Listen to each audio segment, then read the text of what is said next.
చాపే పరుపుగదల్చెను, చాపే పరుపుగదల్చెను. Paper వచ్చింది. తా పెన్నెదురను వదిలెను తన రామునికై.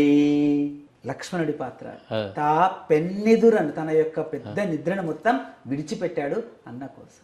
మే పెన్సిలుకను సీతయే. పెన్సిలు అక్కడ వేసుకున్నాడు. మే పెన్ అంటే పెంచింది, పోషించింది అనే అర్థంలో ప్రయోగించాను. మే పెన్సిలుకను సీతయే ఈ పగిదిన పాత్రలట్ట ఇలలో నిలిచెన్.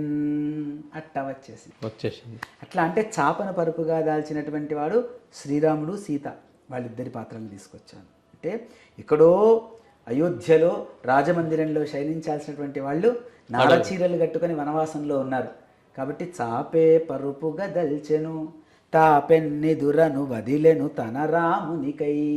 లక్ష్మణుడు నిద్రను విడిచిపెట్టి మరి అన్నా వదిలిన సేవలో తరించినటువంటి వాడు. మే పెన్ సిలుకను సీతయే. చిలుక సీతమ్మ చిలుకల్ని పెంచుకుంటూ రామ రామ అనిపించిన సందర్భాలు మనం విన్నాం. ఆ సందర్భాన్ని అక్కడ స్ఫురణ వచ్చింది. ఈ పగిదిన పాత్రలట్ట ఇలలో నిలిచెన్.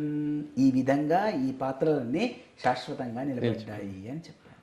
అది ఇబ్బంది పెట్టడం. ఇక మిగతా అంతా హాయిగా సాగిపోయింది. సాధనమున్న పనులు సమకూరు ధరలోన, కాబట్టి అది నడుస్తూనే ఉంది. అమ్మదయతో అవధానం.